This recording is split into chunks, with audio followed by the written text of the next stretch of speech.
Bonjour chers étudiants. Vous savez maintenant que l'IPDMS mesure la surperformance ou la sous-performance d'un établissement en termes de durée de séjour.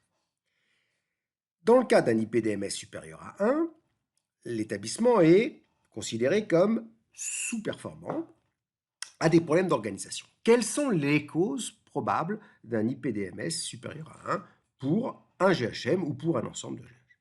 Alors on a trois causes essentielles, des causes liées à l'organisation interne, des causes liées à l'organisation externe et à l'environnement de l'établissement, et des causes liées à la patientèle, au type de patient admis dans l'hôpital.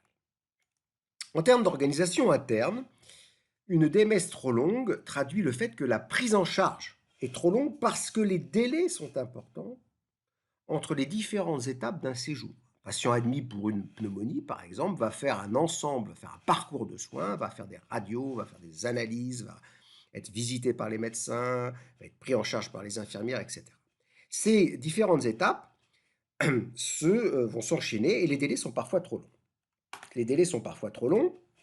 Il y a des attentes pour les analyses, des attentes pour les interprétations et pour les diagnostics. Il peut y avoir des embouteillages au niveau de ce qu'on appelle les systèmes médico-techniques, l'imagerie, la biologie. Il peut y avoir une sous-utilisation des blocs opératoires pour les opérations chirurgicales. On peut avoir aussi des protocoles de prise en charge inadaptés à la situation réelle de l'hôpital, une organisation de l'espace pour les déplacements qui est sous-optimale, avec des distances parcourues parfois très importantes, ou un manque de personnel indispensable à certains moments, qui va créer des goulots d'étranglement, manque d'anesthésistes, de manipulateurs radio, une mauvaise gestion des lits. L'organisation interne, elle peut être liée aussi à des technologies qui sont utilisées et qui sont sous-performantes. Un manque de personnel qualifié, justement, pour utiliser ces technologies, ces façons d'opérer, qui prennent moins de temps, qui utilisent des moyens technologiques parfois très coûteux, ce qui fait qu'il peut y avoir aussi comme raison à cette organisation interne un manque d'investissement.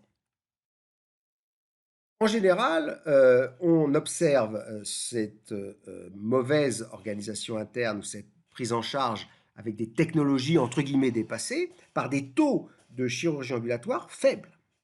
Et on a bien effectivement un lien, premier lien, entre l'IPDMS et l'IP en but.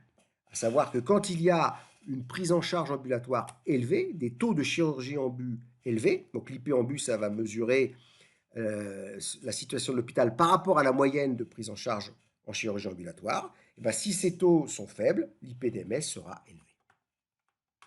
Deuxième raison d'un IPDMS élevé, c'est l'organisation externe de l'établissement et son environnement. Alors, on a en fait, parfois on garde les gens trop longtemps parce qu'on organise mal la sortie. L'organisation de la sortie est inefficace, les lettres d'accompagnement, le suivi, la libération des lits ne se fait pas de manière rapide.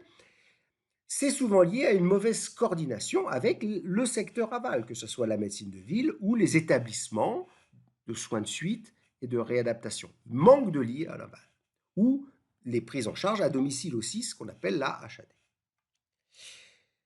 Cette mauvaise coordination peut se faire au sein d'un groupement hospitalier de territoire pour gérer les allers-retours entre les établissements périphériques, les petits hôpitaux de proximité, et les établissements pivots qui prennent les patients pour des aspects aigus de leur pathologie.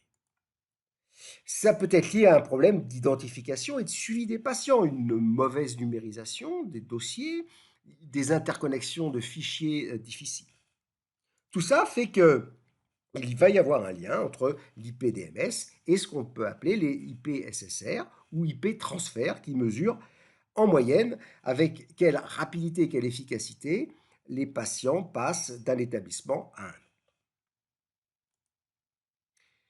Troisième raison d'un IPDMS élevé, c'est le type de patientèle auquel on a affaire. Alors, si effectivement on a des patients plus graves que la moyenne, avec de fortes comorbidités associées, on va garder les gens plus longtemps. Alors cela est normalement corrigé par les indices de gravité qui sont inscrits au niveau des racines de GHM 1, 2, 3, 4. Mais on peut avoir un codage sous-optimal. Si on a un mauvais recueil de l'information au niveau des départements d'information médicale, on va louper, entre guillemets, des gravités et effectivement, on va garder les patients plus longtemps parce qu'en en fait, ils sont plus graves que ce qui va être notifié à l'assurance maladie. On peut avoir aussi une non-sélection des patients, ce qui est souvent le cas dans les hôpitaux, les petits hôpitaux généralistes, avec des prises en charge des urgences en médecine et en chirurgie très élevées et une faiblesse de ce qu'on va appeler les interventions programmées. Alors dans ce cas-là, il y a une mesure qui s'appelle l'entropie du case mix, hein, qui mesure effectivement la diversification d'un établissement. Plus un établissement va être diversifié, moins il va se spécialiser, moins il va pouvoir faire une prise en charge, entre guillemets, industrielle de sa patientèle. Et là, le lien qu'on peut faire, c'est entre l'IP-DMS et l'IP-urgence, qui en fait est le pourcentage d'hospitalisation qui proviennent des urgences. Donc en gros, plus il y a de gens qui proviennent des urgences, moins il y a d'opérations programmées et plus on risque d'avoir une patientèle très hétérogène avec beaucoup de gravité.